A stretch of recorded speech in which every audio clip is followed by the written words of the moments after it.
Alright, stretching and shrinking, investigation 1 to 3, test review. Alright, question 1 says the triangles below are similar. So we got two triangles here, and it's telling us that they're similar. That's a very important fact.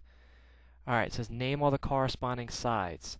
Since they're similar, they will have corresponding sides. Now it says side AB corresponds to side what? Alright, notice that side AB is touching the 90-degree angle. Therefore, it must correspond to either this line or that line, since they're touching the 90-degree angle. It definitely can't be that one, so EF is out of the question. Alright, so side AB corresponds to side what? Well, here AB is longer than BC. It's slightly longer. So over here you can see that ED is slightly longer than DF. So side AB corresponds to side ED. Now side AC corresponds to side what? So we have AC. Now here, this is the only line that's not touching the 90-degree angle. So over here, this is the only line not touching. This line happens to be called the hypotenuse. It's always going to be the longest line in a 90-degree triangle. It's also always going to be the line that is not touching or opposite of the 90-degree angle. So over here, AC must correspond to EF. Side BC corresponds to side what? Alright, so there's a couple ways you can figure this out. One, by process of elimination, you can put the last line that's left. Or, let's do it the long way. BC, you know, is touching the 90 degree, so it's got to be one of those two. BC is shorter than AB, so it must be DF because DF is shorter than ED. Remember, these are 1 point each. They must be two letters. If you just have one letter here, it's not going to make sense because a line has to have a starting point and an ending point. And also, you've learned in earlier grades that 2 points make up a line. So it must be two letters, and they're 1 point each. If at any time I'm moving too fast, you can always pause, you can rewind the video, you can start over. So all you need to do is that. Alright, so number 1, letter B, says name all the corresponding angles. Here we're still talking about the same two shapes, and we still know that they're similar. It says angle A corresponds to angle blank. Now first of all, in class for a while we were doing 3 letters for angles.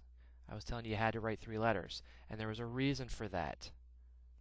Alright, in this figure right here, if you were to just say angle B, the person you're talking to is not going to know if you meant A, B, K, meaning this angle right here, or do you mean A, B, Q, which would be this angle right here, this whole angle right here, or did you mean K, B, Q, which is just this little tiny angle here?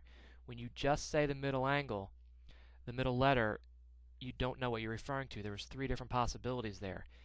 Here, in shapes like this, there's only one angle, where here there's different possibilities. In a triangle, you're just going in 2 different directions. So when you say angle A, you know you're talking about this. Here, if you say angle B, you're not sure. Do they mean this whole thing? Do they mean this part of it?